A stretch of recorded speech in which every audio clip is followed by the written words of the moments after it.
All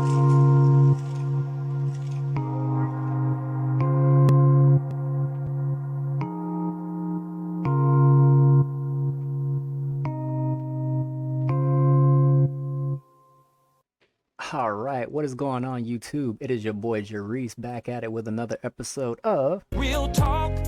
And man, it's been a while, but today's topic, Karmelo Anthony. So, I mean, hey, at least I'm making a video, so. Clap for that, you stupid bastard. Oh man, shout out to Joe Biden. But let's talk about the Karmelo Anthony situation. So, young black boy at 17 decided to go stupid and stab another white kid at 17. Karmelo Anthony, right, stabs Austin Metcalf at a track meet because reasons. And now he's been sentenced to 35 years, 17 years. He'll be eligible for parole. And for some reason, black people are mad about that. What do you mean by that? We'll get into it. But let's go. Week in Texas after a jury found 19-year-old Karmelo Anthony guilty of murder in the stabbing of 17-year-old Austin Metcalf. Anthony was sentenced to 35 years in prison. The two teens were high school track athletes at competing schools. They were both 17 at the time of the incident. The jury rejected Anthony's claim that he killed Metcalf in self-defense. The closely watched trial is sparking debate over self-defense, race, and school safety. This morning we're joined by attorney. And then before I even get too deep into the video, right? Let's just look at the kid. Oh man, let's go back. We're joined self-defense. Oh, come on, news. Okay, look at this kid right here. Look at this kid. He's got the long little starter dreads. Golly, like, bruh, you mean to tell me that this wasn't a YN in progress? Like, bruh, this was literally a YN in the making. Of course! But for some reason, we're going to sit here and pretend like, oh, he was a good kid. He didn't mean nobody no harm. He was just protecting himself against those mean white boys, them good old boys in Texas. Let me just tell you guys, as somebody who grew up in the suburbs in Texas, bro, I've never felt like I had to carry a knife to defend myself from some white boys. But, hey, these are the lies that black people tell. So, I mean, hey. Is sparking debate over self-defense, race, and school safety. This morning we're joined by attorney Joanne Molinaro to discuss this case and why it has become so divisive. Good morning, Joanne. Good morning. You want to know why this case became so divisive? Because race. A black kid killed a white kid, and black people were celebrating, and white people were pissed. No, I'm just kidding. But anyway, that's why this whole case became so divisive. Because black people were getting off their hate boner for white people, and white people were like, yo, what the fuck? But, I mean, hey. Thanks for being with us. This is a case they're talking about all over the nation. And I know you've talked about it on your Instagram page, so I wanted to have you on to discuss it. Yeah, well, it's a sad case. It's very, very tragic. We have a young man who lost his life and another young man who's going to be spending a good chunk of his adult life in jail. Yeah, absolutely. Okay, so one of the sticking points in this case is that all the black jurors were struck from the jury. How is that even legal in 2026? Easy. When you say, hey, we're not going to sentence a young black boy or this young man, we can't sentence him without our emotional bias taking place. Guess what? You're going to be stricken from the jury. I've been selected for jury duty, I don't know how many times back when I was still living in Texas. And guess what? I would always answer the questions in the stupidest way possible to get struck on purpose. So I don't want to hear this, oh, well, they had no black jurors. Well, when you say that, hey, we can't sentence him because we have a racial bias, guess what? You're going to get kicked off the jury. I know. Shocking to black people. Shocker. You can't be racially biased in a freaking murder case. I know, black people. Just rock with me. Most of you guys have a below 69 IQ. But just rock with me, you remedial rejects. Guess what?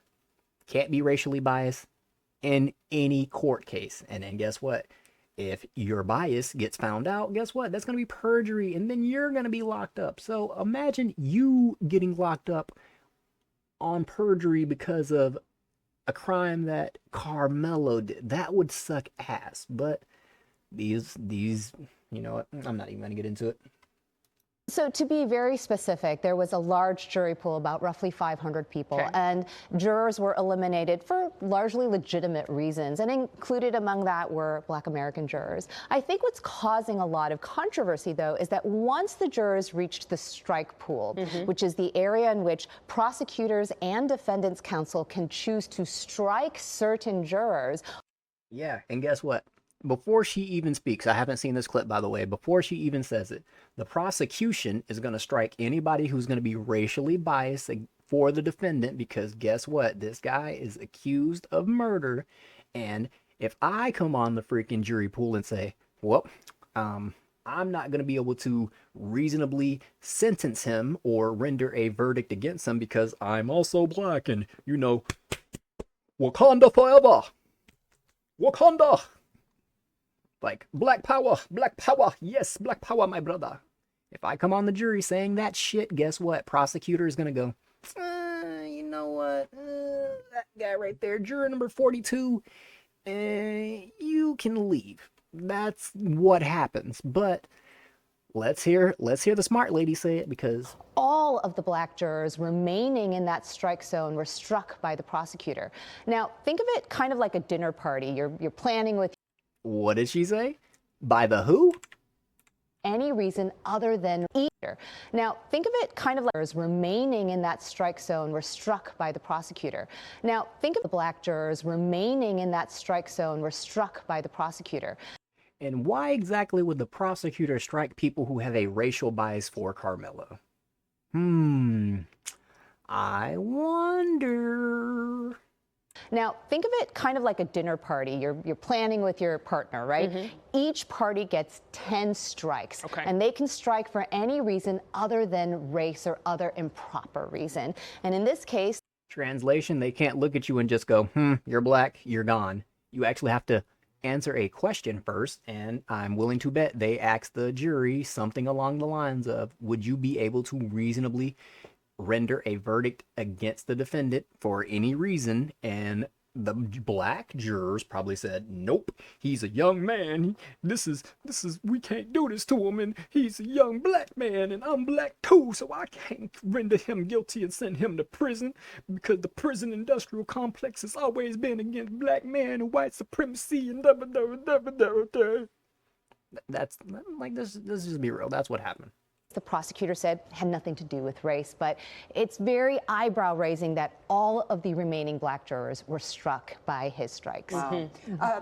Yeah, and all of the remaining black jurors probably had a racial bias, because guess what? We live in the day and age where everybody's on this whole stupid black power, hate the white man, the white man's out to get me. All right, move out of Frisco, Texas and go to, I don't know, freaking Oak Cliff, Dallas. You know what I'm saying? Oak Cliff, that's my hood. When 19-year-old Karmelo Anthony claimed he stabbed Austin Metcalf in self-defense. So can you explain why that argument didn't hold up with the jurors? Well, there are really two reasons that probably prevented that from sticking with the jurors. And the first one is a proportionality argument, right? Deadly force is only permitted when there's a, protection of otherwise deadly force. A shove or a push, that doesn't rise to the level of saying, I'm going to take my knife out now and respond in kind. It's not an in-kind response. So I'm going to rewind that just for the slow people in the back talking about, oh, he was in fear of his life. Force is only permitted when there's a, protection of otherwise deadly force. Oh my God! Wow! So pushing somebody doesn't authorize you to go in a bag and stab somebody. Go figure. And then let's not even get into the fact that he had the knife on school grounds to begin with. Let's just gloss over that part, right? The fact that he brought a prohibited weapon on the school grounds, that was infraction number 1, right? And then because he got pushed, he took out the knife and then responded to a push with deadly force. And as Miss Joanne Molinaro just said, she's the attorney, right? You see it right there on the screen. She's a real attorney, so you can't just be like, oh, this little black boy don't know what he's talking about. Like, nah, listen to the little Hispanic Asian looking lady right here, Joanne Molinaro. Yeah, listen to her. She's a real attorney, right? Shove or a push, that doesn't rise to the level of saying, I'm going to take my knife out now and respond in kind. It's not an in-kind response. I think the other reason the jury probably had a problem with that was, of course, the statement that was uttered by the defendant right before he was bullied, which is, you're going to come at me and you're going to find out. And then he reaches into his pocket for that weapon. That provoking statement under Texas law prevented an appliance of self-defense as we would otherwise might have seen.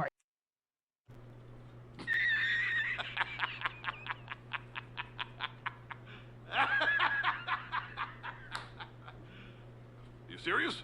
Yep, dead serious. So, to all the Karmelo Anthony supporters, all the Karmelo Anthony retards that are, it was self-defense, it was self-defense. No. So let's go over it. Brought a weapon to school, and then touch me, see what happens, and then use his knife to respond to a shove. 3 different infractions right there that got him cooked. And this is why when he goes to the appeal, this is probably going to end up bad for him, because guess what? He's going to leave that verdict into the hands of an appeals judge. And guess what? If he gets the wrong judge, he's cooked, because he's probably going to get that 99 years because you just couldn't leave well enough alone. And then what? Oh, I know. The parents are going to start another GoFundMe and raise some more money.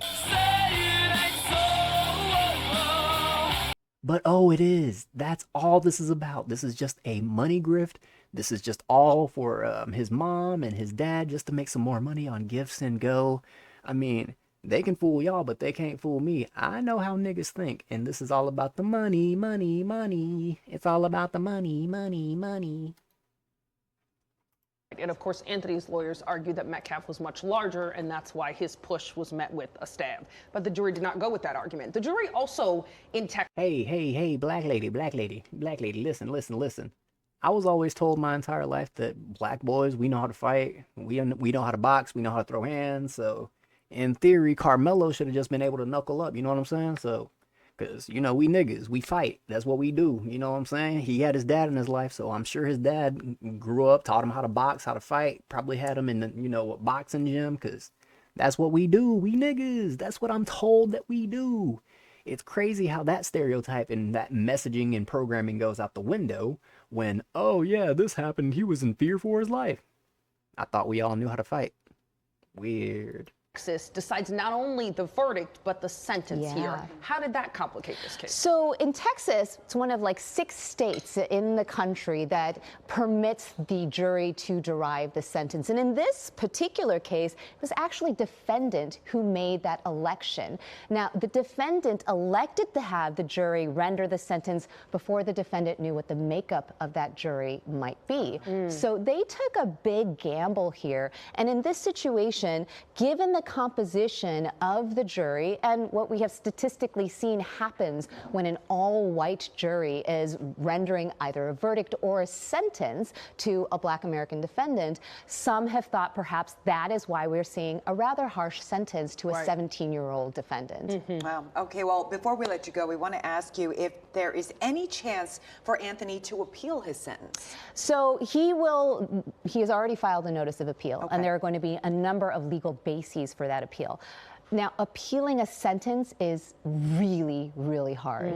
Under Texas law, it's going to be very hard because this sentence, while some may think it was very hard for a 17-year-old, it fits within the guidelines. It fits within the statutory range. So there is very little chance that this sentence is going to be reduced or thrown out. However, there are certainly bases for throwing out the verdict altogether because of some of the process, issues that we talked about. For That's not going to happen. example, the jury selection. Yeah. Exactly. Well, Joanne, this is a case people are talking about all over the country, so we appreciate your insight into why everybody's so wrapped into it. Thanks for being with us. Thank you for having me. Joanne. yeah, that's not gonna happen. And then I can already tell you what's gonna happen is it's gonna increase the sentence. Oh man, but here, let's look at the parents, right? Let's look at Tweedledee and Tweedledum that raised this dumbass, Karmelo and then you'll probably get a little bit more insight on why he did what he did. Anthony's family is also talking tonight. They believe the trial was unfair Notice the hashtag believe Carmelo. from the start. They do plan to appeal. Our Ken Molestina to continue now our team coverage.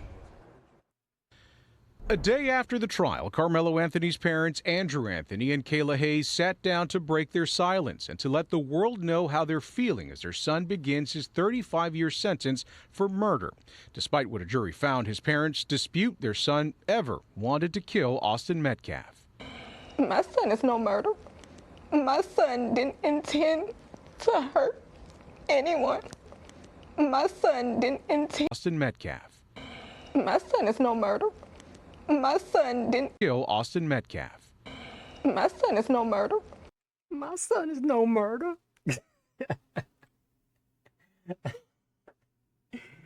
Oh God, she can't even say murderer. Oh my God. Oh God, this is painful. My son didn't intend to hurt anyone. My son was defending himself. From what exactly? All he had to do was leave.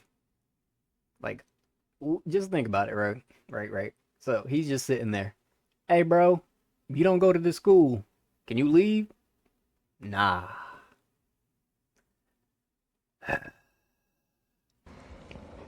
And that's what hurt so bad. His mother recounts the moment she addressed the jury and made her plea to them during the sentencing phase. To have mercy on my son. That's what I told the jury. I know they had their minds made up already, so, I mean, really wasn't much I could say to change their mind. Both parents fighting back emotions and tears as they described what they believe was a flawed trial. We were delusional. We thought we was going to get a fair shake. They claim there were inconsistencies from the get-go, despite witnesses who took an oath vowing to tell the truth. Everyone actually lied on the stand. Everyone. All of the witnesses' statements were inconsistent. All of them. His father says the court of public opinion had made up their mind about his son long before the trial began. He was convicted when he walked out of the jail. If you looked at the news, all that shit, he was already convicted. If you look at it, it was already done. It was no innocent until proven guilty. He was already guilty. I mean, he was innocent until, the trial, but most people with the brain just saw the incident for what it was. You had two boys who got into an altercation. One's dead, and then when one fled, he told the cops that he did it. Remember that? Remember that when the story first broke out, and he told them he did it in self-defense. He admitted to the cop that detained him that he did it, right? Remember when he said, I think it was like something like, "It's not alleged, I did it." Remember when he told the cop that? He says the threats of violence against them continue. People want us dead. That's what. Understandably so. After they still got what they wanted. After they still got what they want, they still want us dead. I can see. You see, I go look at my phone. People want us dead. They want our family dead. And now they're Understandably so. preparing to appeal They did a number on us. a judicial process they believe wronged them. We didn't get justice. A lot of things that were missed that should have been handled a certain way. However, we couldn't say anything. We did what was instructed. We was told. So we just did what we was told. Ken Molestina, CBS News, Texas. Well, with some freaking rocket scientist parents like this, I mean, I guess it's not a surprise that he ended up where he ended up. I mean, do you really think that this guy right here is instilling good values in his son?